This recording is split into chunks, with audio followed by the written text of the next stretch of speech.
Soul Ministry mempersembahkan seri pengajaran Hal Meminta dengan topik Masalah Hidup. Saya percaya pengajaran ini memberkati kita semua. Tuhan Yesus menyertai.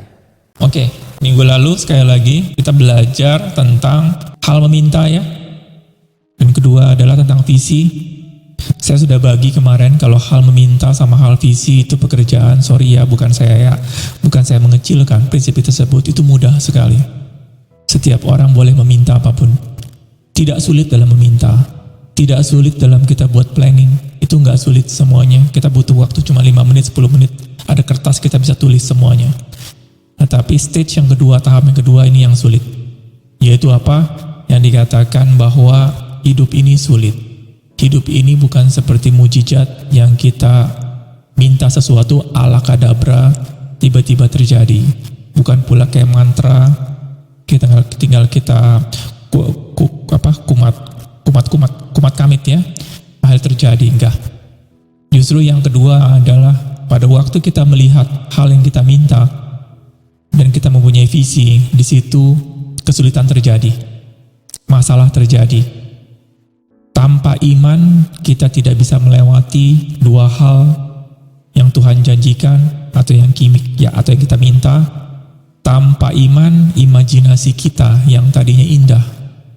Orang Israel pada waktu keluar dari Mesir indah semua. Kenapa? Saya lihat kalau kita baca firman Tuhan ya, orang Israel banyak pada waktu dia keluar dari Mesir, dia mendapatkan emas yang luar biasa. Emas, permata, uang. Kenapa? Pada waktu dia keluar dari Mesir, kantong mereka tebal.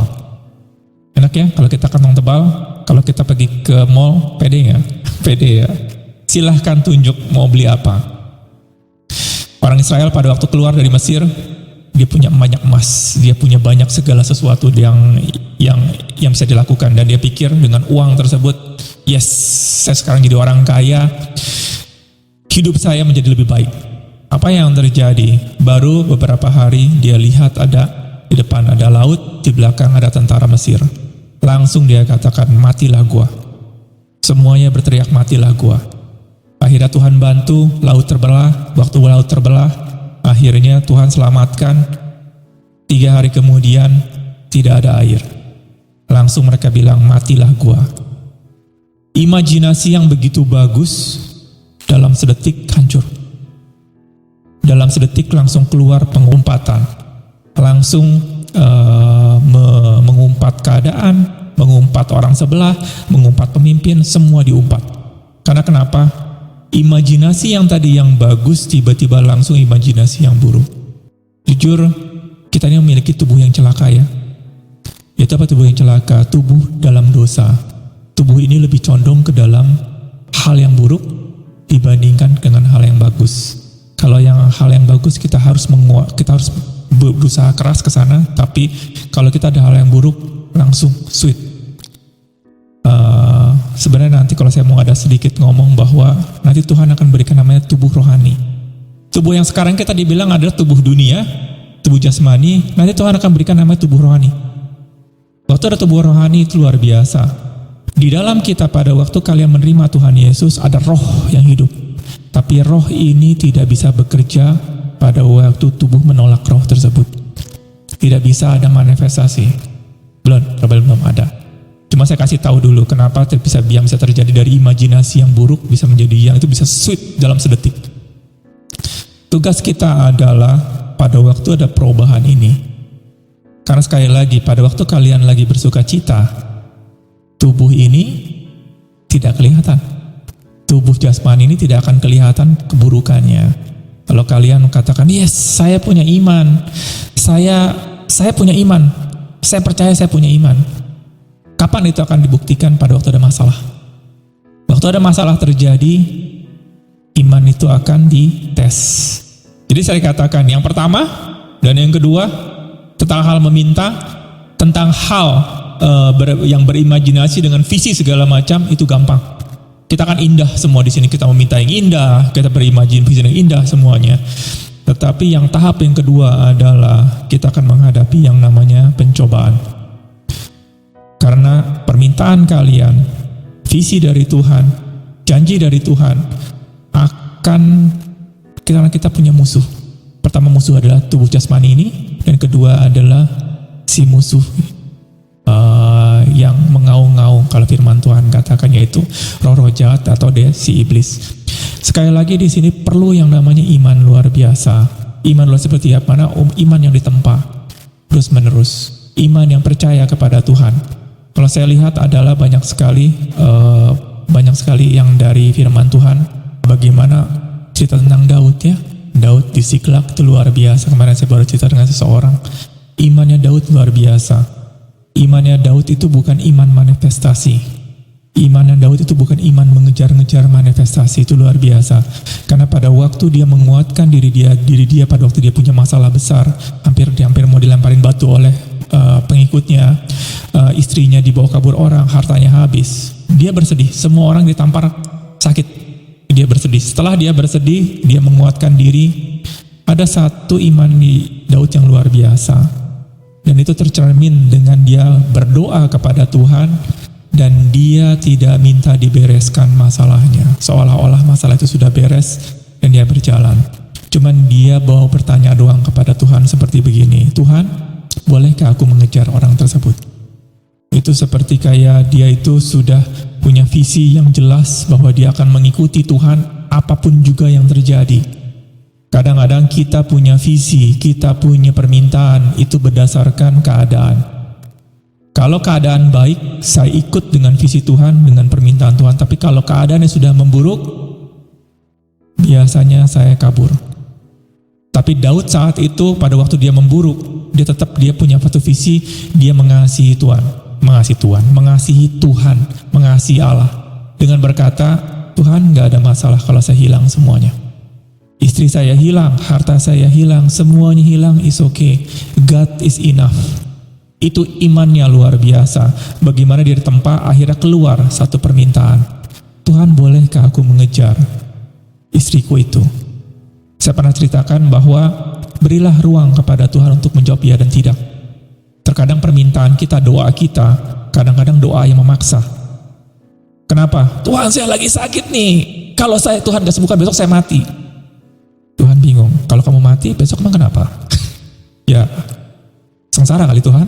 Tapi kan kamu ingin ke surga katanya. Gitu kan. Ini cuma intermezzo sedikit.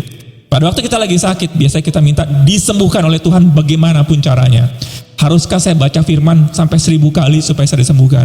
Kadang-kadang kita mengucapkan surga dengan katakan bahwa saya harus punya iman supaya bisa termanifestasi. Kita memang gak ada masalah. Kita harus punya iman yang besar untuk memanifestasikan. Tetapi terkadang permintaan ini kira-kira untuk kebahagiaan saya atau kebahagiaan Tuhan. Sama seperti Paulus katakan, kalau sebenarnya saya mau kembali kepada Bapa. Saya mau cepat mati, dikatakan. Tapi gara-gara kalian, aku mau tetap di sini. Jadi dengan kata lain, untuk menyelesaikan antara dia punya problem, kita punya permintaan, kita punya visi. Kalau kita masih mempunyai ego, diri kita ini lebih daripada segalanya, Tuhan harus selamatkan saya dan saya. Ada firman Tuhan katakan begini, barang siapa yang ingin mempertahankan nyawanya, dia akan kehilangan nyawanya. Kalau saya ada satu hamba Tuhan yang luar biasa juga, pernah dengar, kamu tidak akan bisa sukses dalam hidup kalian kalau kamu belum, bahasa gini nih, the end of yourself. Pernah dengar ya? Apa tuh the end of yourself? Saya nggak ngerti bahasa Indonesia apa. End of yourself. Artinya kalau dikatakan sacrifice atau the living sacrifice, persembahan. Kalau kamu belum mati, kalau kamu masih hidup ini, di dagingan ini masih hidup, yang pertama soal hal meminta sama hal visi, itu akan kacau. Jadi kayak tadi misalnya, kalau kita lagi sakit, Tuhan, saya mau mempunyai visi menjadi A, B, C, D. Saya, tadi permintaan, saya punya visi yang bagus semuanya, dan saya harus mencapai ini 2. Kelihatannya keren ya? Saya akan berusaha segala mungkin untuk bisa mencapai 2 ini. Nanti kalau seperti ini kita akan membuat satu pernyataan kepada Tuhan, itu nggak boleh menjawab tidak dengan apapun yang kita minta. Dan apa yang terjadi pada waktu kita mencoba semua itu, nanti pada waktu ada masalah sedikit, kita akan berusaha untuk mencapai impian kita dengan kekuatan kita. Karena saya nggak mau tahu, pokoknya saya harus sampai gimana caranya juga. Itu nggak ada bedanya dengan kita menggoncangkan surga. Kok ngomong sebelumnya tadi katanya kita harus meminta, kita harus percaya dengan iman. Kok sekarang kita harus melepaskan impian kita? Bukan. Yang saya mau ngomong adalah Tuhan itu begitu baik kepada kita. Bahwa kalau Allah memberikan Yesus kepada kita, bagaimana mungkin Dia tidak memberikan segala sesuatu. Itu kita punya attitude bahwa Allah akan mengabulkan seluruh permintaan kita. Tetapi pada waktu kita menjalani ini, harus kita ada satu ruang. Ini sebenarnya kehendak Tuhan apa kehendak saya? Dalam prosesnya akan ketahuan. Dalam prosesnya kita akan melihat bahwa mungkin kalau saya ngomong, saya berkesaksian sedikit ya. Saya pernah bermimpi untuk buka perusahaan bata ringan. Saya ada permintaan sama Tuhan luar biasa. Saya punya visi pun sudah jelas banget apa bahannya segala macam. Tanya istri saya sudah planningin semuanya. Akhirnya saya tinggalkan Jakarta, saya jual semuanya, saya berangkat ke Sukabumi. Dalam perjalanannya, saya melakukan dengan sekuat tenaga apapun yang saya lakukan. Tapi dalam perjalanan saya memberi ruang kepada Tuhan untuk menjawab ya dan tidak. Dan apa yang terjadi dalam satu detik, Tuhan pindahkan ke hal yang kelihatannya buruk bagi saya. Yang kelihatannya itu lebih buruk apa yang saya impikan. Saya mau minta yang A, tentang hal punya pabrik bata ringan, tapi Tuhan suruh yang ke B. Pada waktu yang ke B, ini mah turun pangkat. Ini mah kayaknya bukan pilihan Tuhan, kayaknya ini menuju kematian. Siapa dari sini kalau menuju kematian mau melangkah ke sana, ke jurang? Gak ada yang mau melangkah. Tapi saya tahu persis bahwa saya menuju ke jurang ini, saya membantu seseorang. Dan apa yang terjadi? Tuhan, saya percaya, saya mau bantu ini. Kalaupun memang hancur di sini gara-gara ini, ya sudah, saya lakukan. Dan apa yang terjadi? Tuhan bisa switch dari apa yang saya minta. Maka ada dikatakan, apa yang tidak pernah kalian pikirkan, apa yang tidak pernah kalian lihat, apa yang tidak kalian dengar, apa yang tidak pernah timbul dari hati seorang manusia, Tuhan berikan kepada orang mengasihi Dia. Apa yang saya minta pada Tuhan, Tuhan akan laksanakan, malahan melebihi apa yang kita minta. Pada waktu kita menyatakan diri the end of yourself. Apabila kamu mempertahankan nyawamu, maka kamu akan kehilangan nyawamu. Apabila kamu rela kehilangan nyawamu demi namaku, maka kamu akan mendapatkannya. Jadi di sini pada waktu kita punya permintaan, punya visi, intinya adalah pada waktu kita meminta kepada Tuhan, pada waktu kita punya visi yang luar biasa, yang Tuhan taruh dalam hati kita, dalam berjalannya, jangan permintaan visi tersebut melebihi iman dari kita. Apa itu iman dari kita? Biasanya kita akan berusaha segimana mungkin untuk bisa melebihi iman kita. Kalau mau hancur-hancur lah, saya mesti, pokoknya saya harus beresin dia punya visi ini. Itu melebihi iman kita.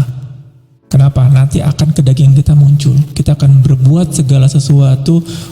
Biasanya kita malu ya kalau kita, kalau misalnya kayak gini, saya sudah ngomong ke orang-orang, saya akan buka pabrik bata ringan di Sukabumi. Semua saya udah kasih tahu. Terus saya tulis jelas sekali, saya sudah ngomong. Akhirnya along the way, ternyata kok ini bermasalah ya. Masalah demi masalah, ada jatuh bangun. Tapi saya katakan saya nggak mau tahu, saya harus lakukan bata ringan tersebut. Kalau nggak saya lakukan, saya malu. Kelihatan ya? Akhirnya motivasi kita pada waktu seperti begitu. Coba review lagi, apakah permintaan kita, apakah visi kita sesuai dengan iman kita, ataukah problem-problem yang kita lakukan ini karena kebodohan kita, karena kita ketidaktahuan kita ini. Maka tadi katakan bahwa ada problem pada waktu kita menggenapi permintaan kita dan visi yang kita lihat, kita akan yang namanya ada kesulitan karena kebodohan kita. Jujur pada waktu saya di Sukabumi, saya punya revisi lagi, ternyata saya mau bikin bata ringan dengan pabrik bata ringan yang begitu luar biasa, visi begitu, ya bagi saya luar biasa lah. Akhirnya tidak berjalan, mentok. Akhirnya Tuhan baru ngomong sama saya seperti ini, kamu mau bikin bata ringan tapi bikin batu bata merah aja kamu gak pernah. Saya mau bikin perkebunan 3 hektar saat itu, kamu nanam tanaman di pot aja belum pernah. Itu yang terjadi. Tetapi akhirnya saya tunduk kepada Allah. Artinya saya mengaku kesalahan saya, mengaku karena kebodohan saya, Tuhan sorry. Apa yang saya mesti lakukan saat itu? Kenapa ya pada waktu kebodohan kita ini nggak bisa, kesulitan karena kebodohan kita nggak bisa kita bereskan hanya dengan kita timpa lagi dengan yang namanya belajar firman lagi, kita timpa lagi dengan berdoa, kita timpa lagi dengan iman. Itu nggak bisa. Karena kenapa? Pada waktu seperti itu Tuhan nggak mau kita punya fondasi waktu naik lagi berdasarkan dengan kayak kalau orang-orang dunia katakan gali lubang tutup lubang, bener ya? Pada waktu kita punya masalah misal satu usaha, akhirnya saya harus pinjaman dari orang untuk bisa nutupin dia punya masalah di sini. Akhirnya pinjam di sini untuk nutupin di sini. Apa yang terjadi? Orang tersebut nagih sama saya. Saya gak punya uang, akhir usaha tidak berjalan, saya pinjam lagi sama orang lagi. Saat itu kita nggak merefleksikan ya, tidak merefleksikan diri kita, ini apa yang kita lakukan salah atau tidak sih? Kenapa yang terjadi? Pada waktu kita terus gali lubang tutup lubang, kita harus punya iman. Kita mesti masuk ke komunitas yang baru, kita masuk ke gereja yang baru, kita mesti belajar firman yang baru, doktrin yang baru supaya bisa menggenapi apa yang Tuhan sudah suruh. Kenapa yang terjadi? Kita nggak pernah introspeksi diri. Ada nggak yang salah dalam hidup kita? Pada waktu nggak dibilang, oh saya nggak salah. Pada waktu kita mengalami masalah, harusnya kita sudah tahu ini masalah datang dari mana ya. Kita jangan ngomong, wah dari si iblis, belum tentu. Maka tadi dikatakan masalah itu bisa datang dari kebodohan kita. Pada waktu kita mengetahui kebodohan kita, cepat-cepat datang kepada Tuhan. Tuhan sorry, karena selama ini saya salah. Selama ini ada something wrong dengan hidup saya. Tuhan tolong perbaiki saya. Mungkin dasar-dasar ini yang saya belum kuat. Sekali lagi, kesusahan, kegagalan, masalah yang disebabkan oleh kebodohan sendiri hanya bisa dibereskan dengan bertobat. Hanya bisa kita ngomong sama Tuhan, Tuhan sorry saya salah. Firman Tuhan katakan pada waktu kita mengaku dosa kita, Dia adalah Allah yang adil. Dan Dia akan mengampuni dosa-dosa kita tanpa membangkit-bangkitkan masa lalu kita. Artinya pada waktu kita mengaku dosa kita kepada Tuhan, jangan takut. Jika kita mengaku dosa kita, maka Ia adalah setia dan adil. Sehingga Ia akan mengampuni segala dosa kita dan menyucikan kita dari segala kejahatan, dari segala kebodohan kita. Kita masuk ke dalam Tuhan, sorry, ternyata saya salah. Tuhan, tolong review lagi semua ini. Seringkali pada waktu saya jatuh, pada waktu saya punya masalah, waktu hati ini punya masalah, bukan hati, ya pada waktu ini punya ketakutan, punya kekhawatiran, saya langsung datang kepada Tuhan. Tuhan, kenapa hati ini khawatir? Kenapa hati ini menjadi ketakutan? Kenapa saya nggak percaya sama Tuhan? Saya kembali kepada Tuhan untuk diperbaiki hati ini. Setelah hati ini diperbaiki, baru saya lihat masalah ini. Perlukah saya bereskan? Perlukah saya kejar? Pikiran ini menjadi lebih tenang. Sekali di situ.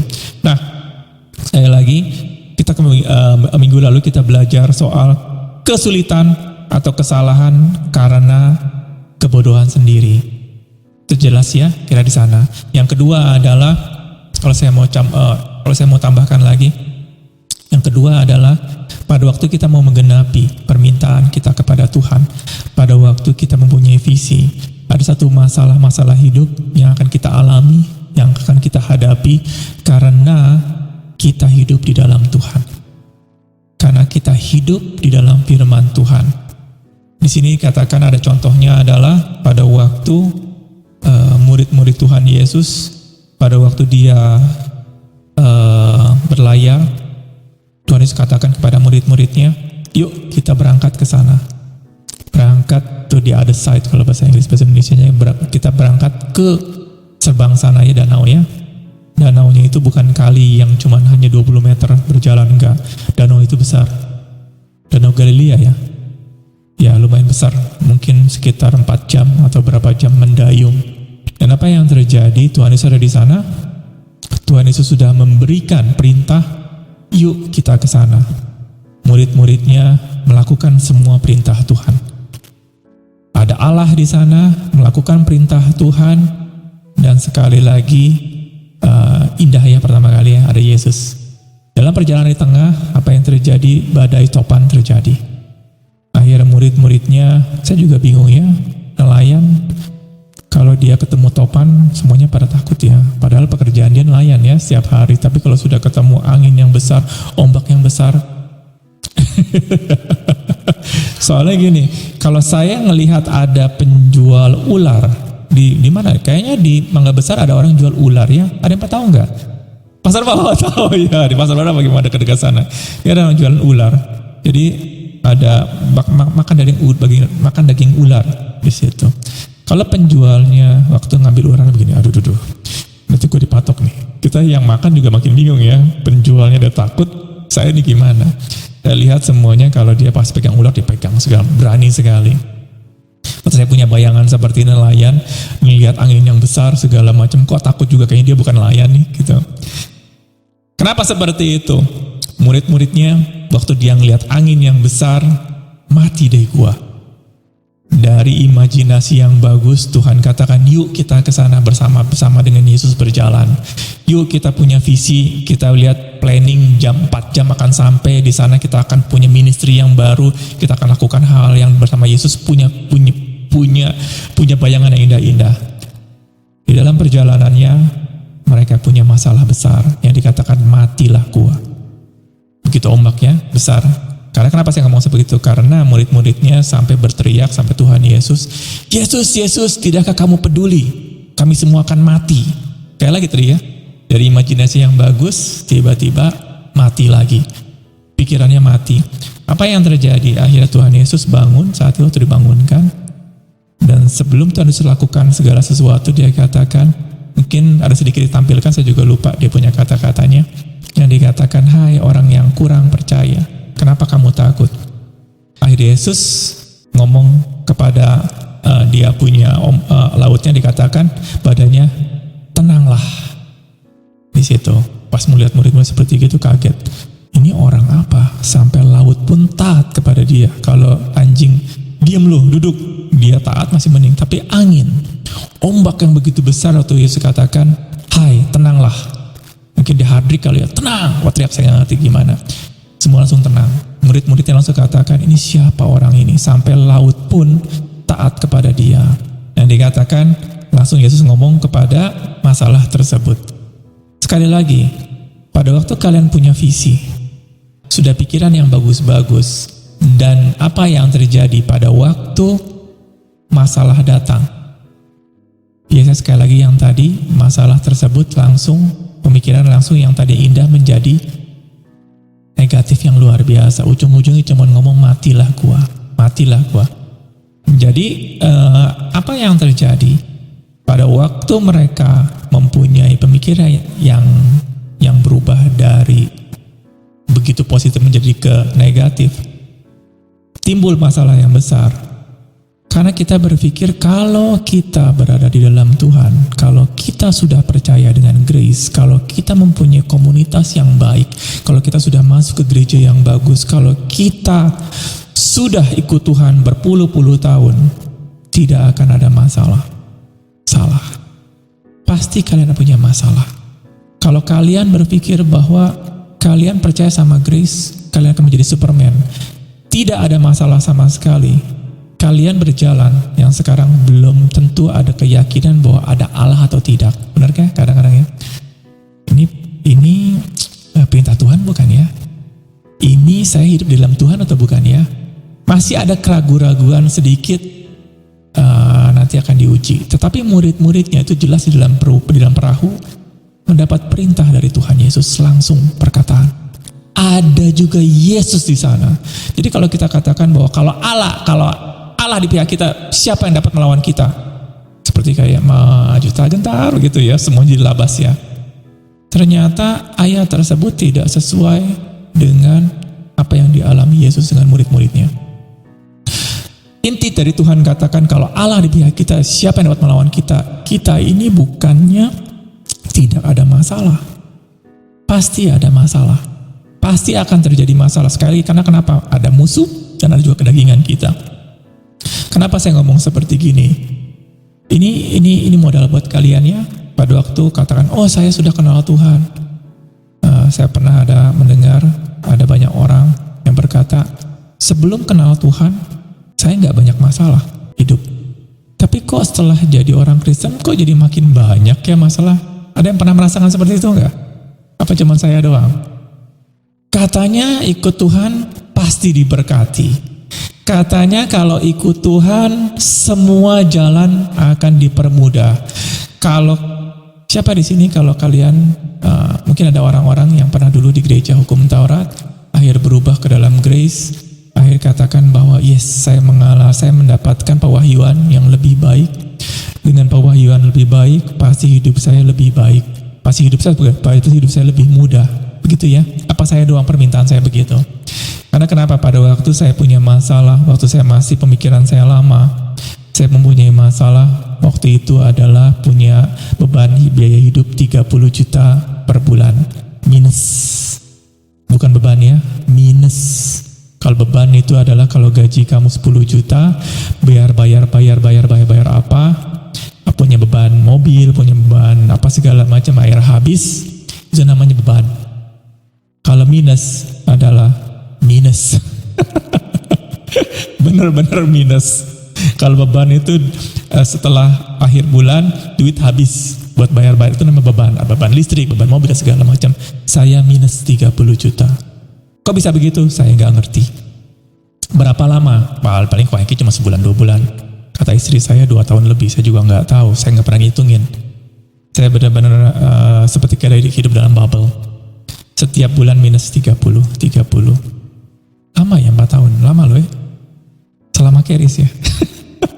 Keris aja lama banget sih belum beres-beres ya. Kata di sini. 4 tahun minus 30. Jadi gimana setiap bulan? Nggak tahu juga ya. Saya nggak ngerti. Kok masih bisa hidup ya?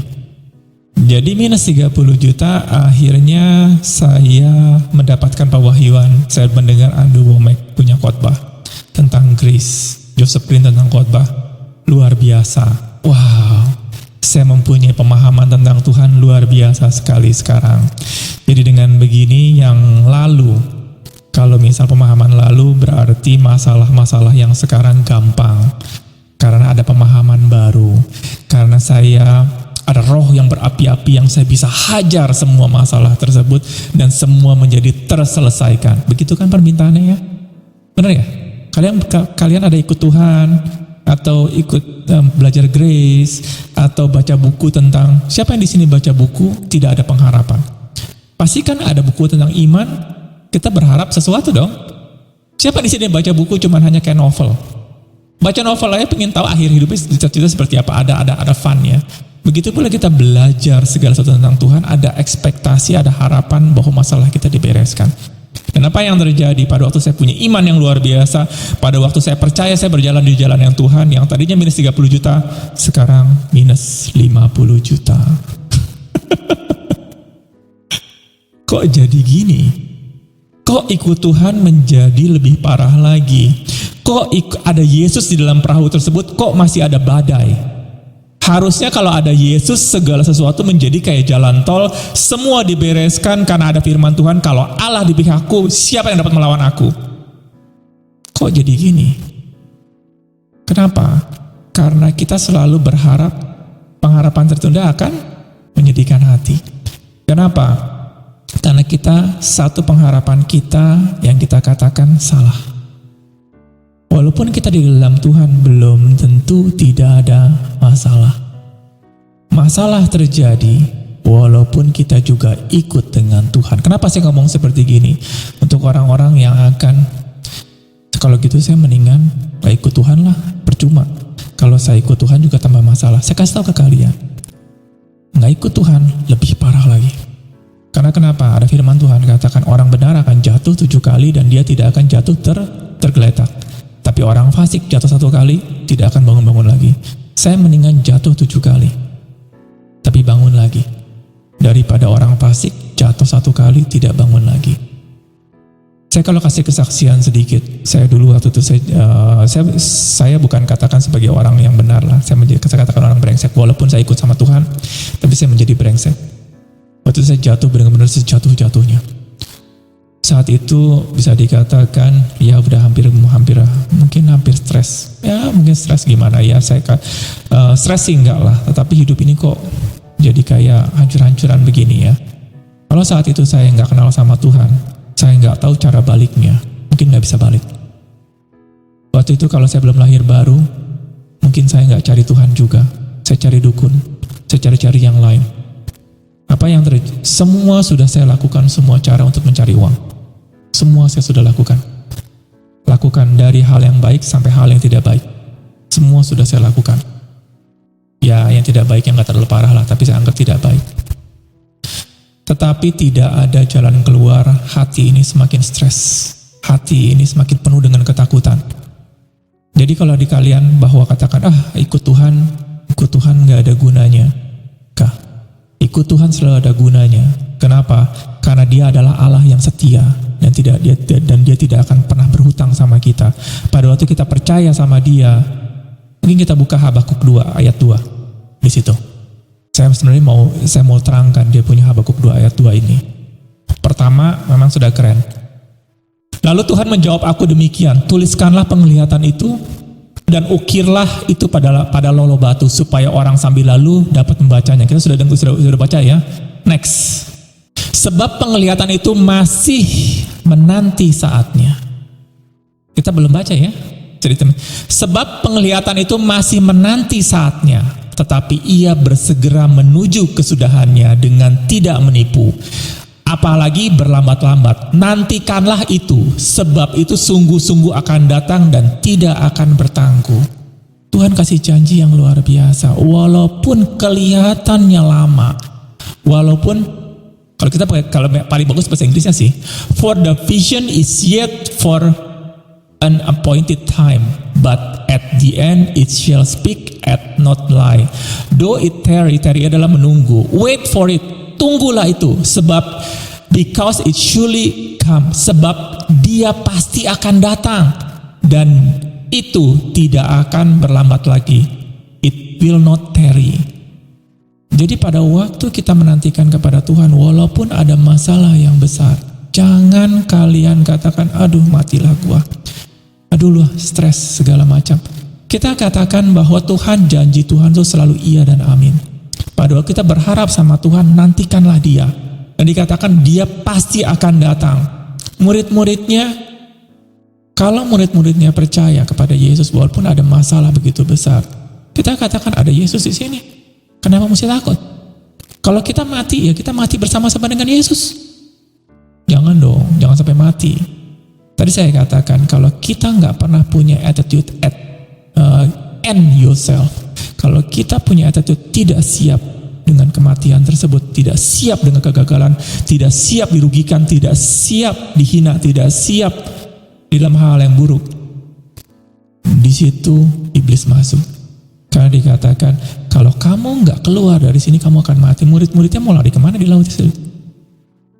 Masih mending kalau misalnya murid-muridnya ada kapal yang lebih besar, mungkin dia akan pindah ke kapal yang lebih besar. Tapi saat itu murid-muridnya tidak punya kapal. Mau nggak mau dia berharap kepada Yesus sambil dia katakan matilah gua. Tuhan katakan walaupun kalian punya masalah yang besar, ini bisa terselesaikan. Gimana caranya? Sekali kita mau jawabannya ya. Kalau katakan yang pertama ada kesulitan karena kebodohan kita harus lakukan seperti apa? Bertobat. Nggak ada lain. Harus bertobat, ngaku dosa sama Tuhan, Tuhan saya salah. Yang kedua adalah kesulitan pada waktu kita ikut sama Tuhan. Pada waktu masalah-masalah terjadi karena kita ikut sama Tuhan, kita nggak bisa ngaku-ngaku dosa. Gua salah apa ya selama ini ya? Kok gua salah apa ya? Selalu dikatakan. Hanya cuma satu dikatakan, seperti Tuhan dikatakan, speak to the mountain. Berbicara kepada masalah tersebut. Dikatakan, hai laut, berhentilah. Perlu di sana. Tapi kita mesti tahu dulu kita mengaku dosa, ada yang salah. Kalau kita lihat tidak ada yang salah dengan yang masalah tersebut, kita mengikuti perintah Tuhan, kita berjalan di dalam Tuhan. Waktu masalah itu terjadi, percayalah, Gunakan otoritas kalian sebagai anak-anak Allah. Jangan kalian, aduh gimana Tuhan, saya nggak punya otoritas, saya takut dengan segala macam. Murid-murid sama seperti itu, dia takut dengan ombak, dia takut. Kenapa dia takut? Karena mereka juga takut mati. Bagaimana kita bisa berbicara dengan penuh otoritas pada waktu kita tidak takut mati? Kalau kalian masih takut mati, kalau kalian masih takut dengan kegagalan tersebut, kalian nggak bakal punya otoritas. Kenapa saya bilang, Tuhan, saya mau A, saya ingin rumah ini, saya pingin mobil ini, saya pingin sesuatu. Kita sudah punya sesuatu, semuanya kita sudah jelaskan, kita sudah bagus sekali. Tuhan, saya nggak mau kehilangan ini. Kalau saya kehilangan ini, aduh, saya matilah hidup saya. Gitu ya, benar ya? Apa saya doang seperti itu ya? Kalau saya nggak punya ini, matilah saya Tuhan. Kalian nggak punya otoritas dalam hidup kalian. Kalian bergantung hidup kalian kepada benda tersebut, kepada keinginan tersebut. Tetapi pada waktu kalian seperti Daud katakan, kalau sudah hilang ya sudah, no problem. Bersihkan hati kalian dulu, relakan dulu itu hilang, baru lihat otoritas. Hai iblis, jangan kamu pegang barang ini, jangan kamu pegang permintaan saya ini. Di dalam nama Yesus kamu nggak boleh memegang, kamu harus keluar di sana. Tapi kalau saya nggak dapat pun, it's okay, no problem. Kenapa? Kalau saya dapat ini pun bukan untuk kepentingan saya. Pernah ada terjadi, kalau kita selalu melihat bahwa permintaan ini adalah Tuhan, saya nggak mau, pokoknya nggak boleh sampai hilang. Itu kelihatan sekali itu akan berhubungan dengan kepentingan kamu. Tapi pada waktu kamu rela kehilangan, Tuhan, seperti kayak Paulus katakan, saya mau mati, tapi saya hidup di sini, saya mau hidup kembali, saya mau disembuhkan, saya mau masalah saya beres, bukan untuk kepentingan saya, tapi untuk kepentingan orang-orang ini. Pada waktu seperti itu, kita katakan dengan otoritas, hai iblis, hai masalah, dalam nama Tuhan Yesus kamu berhenti mengganggu saya. Karena kenapa? Kamu mengganggu pekerjaan Tuhan yang seharusnya saya fokus dalam sesuatu, saya diganggu dengan ini. Dalam nama Yesus kamu keluar. Karena kenapa? Kalau saya masih bingung dengan ini, pekerjaan yang A yang mesti saya lakukan akan terganggu. Pekerjaan Tuhan yang seharusnya kita mempunyai konsentrasi penuh akan terganggu di sana. Nangkep nggak di sini bahwa masalah yang terjadi pada waktu kita berjalan di dalam Tuhan dan tetap juga terjadi, bisa kita hancurkan dengan kita memakai otoritas kita sebagai otoritas anak-anak percaya, sebagai otoritas anak-anak Tuhan. Kita sudah belajar ya otoritas orang-orang percaya di sana gimana, bukan untuk menjadi satu status, oh saya adalah anak Tuhan, saya punya otoritas, enggak. Kalian bisa aplikasikan bahwa sebagai otoritas orang-orang percaya seperti kayak Yesus percaya dia punya otoritas. Kepada masalah dikatakan, hai stop, dalam nama Yesus stop di situ. Dan kalaupun nggak stop, jangan Tuhan nggak stop tuh. Gitu ya. Kalau kita mau adalah kalau ada otoritas seperti yang terjadi, kalian perlu iman dalam berkata-kata. Kalau kalian katakan dalam nama Tuhan Yesus stop, iya kok nggak stop ya? Kayaknya saya nggak punya otoritas ya. Apa yang terjadi? Kalian waktu berkata kepada gunung tersebut, hai dalam nama Yesus gunung ini beranjak ke laut. Terus kita katakan, kok nggak jalan-jalan ya gunung? Apa saya punya otoritas? Apa saya kurang apa?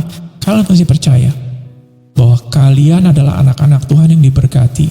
Cukup perkatakan satu kali beres, kalian fokus dengan pekerjaan kalian. Tapi itu belum beres, who cares? Tuhan saya percayakan beres. Saya kerjakan apa yang harus saya kerjakan. Itu namanya otoritas. Dengan tanda indikator gimana? Hati kalian sudah tenang. Hati kalian sudah tenang. Kalian sudah bisa bersuka cita dan kalian bisa fokus mengerjakan pekerjaan yang lain. Tapi kalau kalian, Tuhan, kok belum beres? Hati kalian sudah terpaut di sini. Pada waktu hati kalian sudah terpaut di sini, iblis akan tolongin. Itu tuh kan, lalu kan masih ada sesuatu di sini. Tapi kalau kita sudah percaya bahwa ini Tuhan akan bereskan. Karena kenapa? Ini kepentingan Tuhan untuk membereskan, bukan kepentingan saya. Karena saya sudah nggak peduli lagi. Kalaupun mesti hilang, it's okay Tuhan. Yang rugi Tuhan, bukan saya. Saya hanya bersuka cita, saya berjalan mengerjakan apa yang sudah dikerjakan. Itu kelihatan. Yang tadi katakan iman tanpa perbuatan adalah mati. Waktu kita mau memikirkan orang lain, yaitu visi dan misi permintaan kita nanti, yang tadi saya katakan bahwa terjadi masalah, ini masalah akan diuji ya. Dan saya yakin seperti begini, bahwa walaupun kita mengalami masalah, ada topan yang datang, ada angin yang datang, ada kesulitan yang begitu besar, murid-murid Yesus, mungkin kalau saya kasih lihat sedikit ya, saya pernah dulu ngomong, dikasih tahu bahwa rumah saya itu jelek sekali, bahwa saya pernah waktu pergi ke Australia dikatakan, memang saya dikatakan, saya merasa bahwa orang yang paling miskin dari semua. Karena orang-orang yang lain semua itu orang-orang kaya semua yang di sekolah ke luar negeri. Saya termasuk orang yang paling miskin. Tapi saya nggak melihat itu suatu masalah. Mungkin bagi orang-orang masalah, ya duit nanti gimana. Saya nggak pernah punya kepikiran bahwa nanti saya nggak punya uang untuk bayar uang sekolah. Saya nggak punya kepikiran bagaimana besok nanti buat bayar makanan. Nanti saya punya uang gimana. Iman tanpa perbuatan adalah mati. Kalau kalian berpikir bahwa waduh minggu depan gimana saya nggak punya uang segala macam, waktu kalian keluar uang berat nggak? Berat. Apalagi anak mahasiswa ya, di sini ada para mahasiswa ya.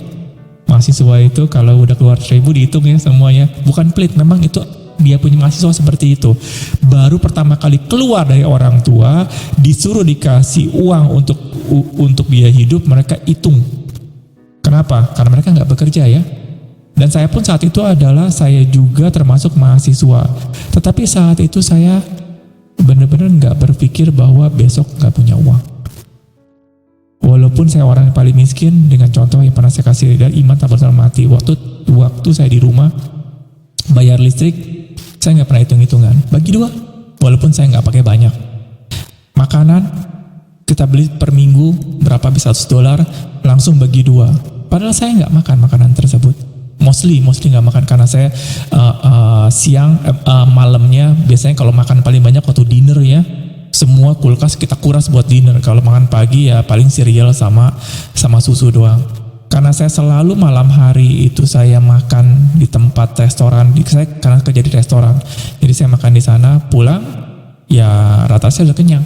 Tapi saya bagi 2, no problem.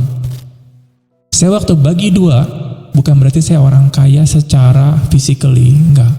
Secara physically saya enggak punya uang, tetapi saya percaya bahwa Tuhan pasti berkati saya terus-menerus. Menurut orang itu problem hidup saya. Nanti gimana lo? Buat uang sekolah gimana biarnya? Tapi saya enggak pernah kepikiran di sana. Itu yang pertama. Yang kedua adalah pada waktu saya di Sukabumi, waktu saya berangkat ke Sukabumi, orang lihat rumahnya jelek banget kok. Di situ. Saya nggak melihat itu jelek sama sekali. Menurut orang itu problem. Tinggal di mayoritas Muslim. Problem nggak? Problem. Orang Chinese-nya cuma sendiri. Problem nggak? Problem. Sudah saya tahu lagi. Tapi saya nggak melihat itu menjadi problem. Tuhan itu seperti kayak membungkus saya seperti bubble, seperti kacamata kuda. Kalau sekarang saya berangkat lagi, saya nggak berani juga ya. Kalau sekarang saya berangkat, saya nggak seperti kayak nggak punya iman ke sana. Tapi dulu Tuhan seperti kayak mungkin kayak tadi Tuhan Yesus waktu dibawa ke gurun pasir, dia nggak merasakan bahwa dia lapar, dan dia nggak merasakan harus mempersiapkan diri bawa bekal segala macam. Berjalan di tengah jalan nggak perlu saya cari air, saya nggak perlu kesana cari air, berjalan aja. Sama juga waktu saya ke Sukabumi, saya berjalan aja karena Tuhan suruh karena menurut orang-orang problem besar. Lu gila ya segala macam. Saya nggak melihat itu satu problem. Berjalan aja. Pada waktu kita meneguhkan hati kita kepada Tuhan, kalian menaruh pengharapan kepada Tuhan, Tuhan bisa buat seperti itu. Kemudian yang begini nanti saya akan ajari nanti di akhir setelah problem ini beres, tapi saya bukakan sedikit. Walaupun kalian ikut Tuhan, walaupun orang lain lihat yang katakan satu problem, Tuhan bisa buat itu bukan suatu problem. Kapan seperti itu? Bukan kalian berharap-harap, kalian harus punya iman. Waktu kalian berjalan, saya percaya kalau Allah di pihakku, siapa yang dapat melawan aku? Kelihatannya problem bagi dunia kita, karena Tuhan katakan, biarpun 1.000 orang rebah di kiri, 10.000 rebah di kanan, masalah nggak? Masalah. Tapi kamu akan melewati saja. Melewatinya bukan gemetar. Kalau kalian melewatinya gemetar, kalian akan jatuh di kiri atau di kanan. Karena kenapa? Tuhan katakan tanpa iman, tanpa percaya kita kepada Tuhan, jangan harap kita bisa menyenangkan hati Tuhan. Atau dikatakan kepada Yosua pada waktu dia masuk ke tanah Kanaan, Yosua bukannya disuruh sama Tuhan, kamu pegang tabut perjanjian Allah. Di mana ada tabut perjanjian Allah, semua musuh akan kocar-kacir. Apa begitu ngomong kepada Yosua? Apa yang dikatakan Tuhan kepada Yosua? Dikatakan Yosua, jadilah lelaki, tabahkan hatimu, kuatkanlah hatimu, dikatakan seperti itu. Yosua disuruh jangan takut. Kalau Yosua nggak takut, nggak mungkin Tuhan nggak ngomong ya. Yosua itu adalah anak yang muda, dibandingkan dengan Musa, Yosua nggak ada apa-apanya. Yosua belum bisa Yosua nggak pernah melakukan mujizat satu kali pun waktu dia menjadi pemimpin. Benar nggak? Yes. Waktu Musa mati, Yosua belum pernah melakukan mujizat satu apapun juga. Tapi Tuhan katakan, hai Yosua, kuatkanlah dirimu, jangan kamu menjadi tawar hati. Itu ya, hanya kuatkanlah dan teguhkanlah hatimu dengan sungguh-sungguh, bertindak hati-hati sesuai dengan seluruh. Ini dikatakan bahwa kuatkanlah, teguhkan hatimu. Pada waktu kamu berjalan di antara 1.000 orang rebah di kiri, 10.000 rebah di kanan, kuatkanlah dan teguhkan hatimu, berjalanlah. Bagaimana tandanya kuat atau teguh? Gampang, berjalanlah. Simple. Tapi Tuhan, itu sebelah kiri 1.000 mati, 10.000 mati di kanan. Tuhan katakan, bagaimana caranya bisa biar saya punya iman yang besar? Berjalanlah. Simple ya. Berjalan. Tapi gimana kalau mati? Tuhan katakan, berjalanlah. Simple, Tuhan nggak pernah minta kita hal-hal yang besar-besar melewati iman kita. Tuhan katakan berjalanlah. Pada waktu berjalan kamu akan melihat apa yang tidak pernah dilihat oleh mata, apa yang tidak pernah dengar oleh telinga, apa yang tidak pernah timbul di hati manusia, Tuhan akan berikan kepada orang-orang yang mengasihi Dia. Jadi intinya patuh kita di dalam Tuhan. Bagaimana caranya untuk bisa masalah ini bisa beres? Otoritas. Katakan. Dengan otoritas bagaimana kelihatan indikatornya? Berjalanlah. Bagaimana indikator yang dikatakan? Ya tadi, kuatkanlah. Sekali lagi, orang yang ditampar sakit nggak? Sakit. Waktu kalian melihat ada yang 1.000 terbah, takut nggak? Takut. Nggak ada orang yang nggak takut. Tapi Tuhan katakan, kuatkanlah, teguhkan hatimu, berjalanlah. Saya ingat ya, kalau saya mau ada sharing-sharing sedikit pada waktu COVID pertama kali terjadi, Tuhan katakan berjalanlah. Tapi Tuhan, nanti kalau mati gimana? Tuhan katakan berjalanlah. Saat itu saya benar-benar percaya bahwa kalau COVID itu tersebut saat itu ada kelihatan kayak ada kelelawar ke sana kemari, apa yang bisa saya lihat? Mungkin saya tidak akan keluar. Kenapa? Logika saya, kalau misalnya ada kelelawar yang akan menggigit saya harus menghindar karena kelihatan. Tapi masalah COVID nggak kelihatan. Benar ya? Kalian di rumah terus, orang beli makanan gimana? Iya, pesan GoFood ya. Tapi kalau misalnya dipegang sama orang GoFoodnya, kan tercemar juga. Masa saya mesti semprot-semprotin semua sama makanannya, mesti kasih steril? Saya makan steril lah dikatakan ya. Apakah setiap hari di rumah bisa menghindari COVID? Saya tuh berpikir, kayaknya nggak bisa ya. Daripada saya di rumah takut sendiri, saya keluar. Saya pergi ke jalan tol dalam kota, itu paling enak, nggak ada mobil sedikit pun, satu pun nggak ada. Saya kasih videonya, ada ya. Saya sendiri jalan keluar. Saya masih keluar setiap hari. Kenapa? Tuhan katakan 1.000 orang rebah di kiri, 10.000 orang rebah di kanan. Kamu harus berjalan di tengah-tengah tersebut. Tuhan, saya mau berjalan. Tuhan, saya mau ikut iman Tuhan. Karena kenapa saat itu saya bilang nggak make sense Tuhan. Kalau saya di rumah terus pun saya juga mungkin juga akan kena COVID karena makanan saya pesan. Saya mesti juga pergi ke pasar, mesti beli makanan. Nggak ada pemerintah kirim makanan ke rumah ya. Saya mesti pergi ke pasar. Kalau pergi ke pasar kena COVID nggak? Nggak kena COVID kan karena beli makanan. Enggak lah. COVID mana ada membatasi kamu pergi ke pasar nggak kena segala. Dan saya pikir nggak make sense di rumah terus. Dan saya cuma saat itu saya mau percaya Tuhan, ada ombak, ada badai di depan. Tapi saya percaya kalau Tuhan sudah suruh berjalan ke dalam sana, saya akan sampai dan saya akan kembali. Itu yang saya percaya. Dan waktu COVID terjadi, Tuhan, saya sudah bikin semuanya apa yang sudah sesuai dengan kehendak Tuhan. Walaupun ada masalah, Tuhan saya percaya pasti selesai. Dan apa yang terjadi? Saya mempraktekkan iman, saya mempraktekkan firman. Dan apa yang terjadi, puji Tuhan, sampai hari ini mungkin ada yang kena tapi tidak berasa kali ya. Kayak tadi tuh, ada masalah tapi tidak berasa. Sama-sama gitu. Mungkin di antara kita semua ada yang kena, tapi Tuhan kita sama sekali tidak merasakan. Jadi ini yang saya mau di dalam Tuhan. Walaupun ada masalah, saya tidak merasakan. Walaupun kelihatan laut itu tertutup, saya bisa lalui. Jadi sekali lagi yang tadi, walaupun kita kelihatan ada masalah, kalau kita sudah berjalan di dalam Tuhan, kita percaya kalau Tuhan sudah suruh kita berjalan ke sana, itu kita akan sampai, kita akan kembali.